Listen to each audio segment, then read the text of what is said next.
Здравствуйте! С вами вновь Лариса Левинская. И я подумала, надо поскорее записывать видео, пока вот эта вот полезная штука у меня на кухне не закончилась. Осталось уже меньше половины пакетика. Вот эта пряность, регулятор соли в организме, пожалуй, одна из самых моих любимых в этой серии. Очень такой устойчивый запах, приятный, улучшает состав и вкус пищи. Но главная особенность в том, что в составе имеется морская соль. Ни в одной другой пряности из этой серии в составе морской соли нет. Давайте для начала немного теории. Нужна ли соль нашему организму или нет? Есть диаметрально противоположные точки зрения. Кто-то даже утверждает, что от соли нужно полностью отказаться. Кто-то утверждает, в частности, Поль Брек в своей книге «Шокирующая правда о воде и соли» утверждает, что воспринимается нашим организмом нормально, употребляется только соль органического происхождения, а соль, которую в пище поступающая, например, поваренная, на организм не усваивается. И все-таки большинство ученых сходится к тому, что полностью отказаться от соли нет необходимости, поскольку в соли содержится натрий. А натрий участвует очень во многих процессах жизнедеятельности нашего организма. Во-первых, натрий входит в состав практически всех жидкостей нашего организма. Это плазма крови, это внеклеточная жидкость, это лимфа.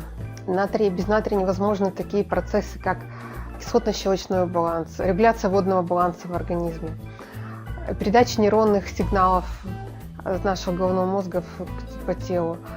Также сокращение мышц тоже невозможно без натрия. Но обратите внимание, состав поваренной соли и состав морской соли, которая входит в состав этой пряности, очень отличается. Поваренная соль, как мы все помним из уроков химии, это натрий-хлор, то есть это хлорид натрия. В состав же морской соли входит целый комплекс полезных минералов, микроэлементов. Это натрий, это хлор, это калий, кальций, магний, бром, бикарбонат, бромид. Соли калия и соли натрия, они регулируют клеточный обмен.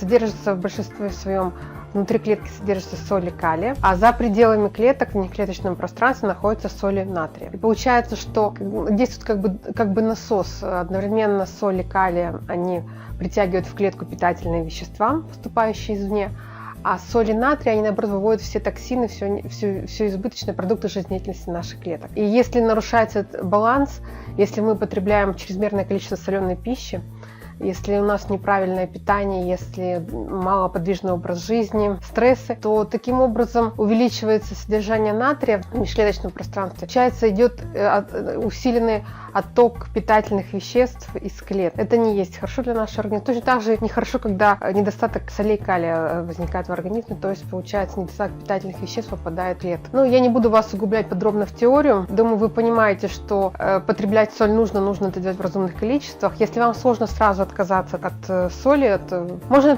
сделать это постепенно при помощи, например, вот этой вот пряности, регулятор соли в организме. Помимо морской соли в состав этой пряности входит еще 10 других компонентов. Обращу внимание, что это травы Алтайского края, выращенные в экологически чистом регионе. А что именно входит в состав этой пряности? Как я уже говорила, это морская соль, это имбирь, это гвоздика, кориандр, корица, кардамон, паприка, орегано, чабрец, чеснок и шалфей. По-моему, всеми очень любимые пряности. Чеснока здесь совсем немного, можете не беспокоиться. Не будет неприятного запаха во рту. И если кто-то обеспокоен тем, что у него чеснок может вызвать какие-то неприятные симптомы в желудке, в кишечнике, тоже не волнуйтесь, все будет в порядке.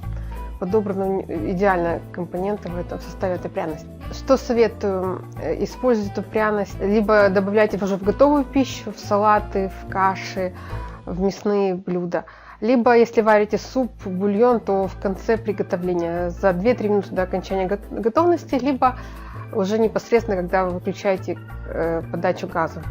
Все это позволит сохранить полезные свойства этих растений. Ну и также скажу, что вот в одной щепотке пряности содержится столько же витаминов, сколько в целом в стакане свежих ягод. И пряности они не только улучшают в данном случае, нормализуют содержание соли в нашем организме, но также они улучшают иммунитет организма, улучшают настроение, придают вам бодрость, энергичность.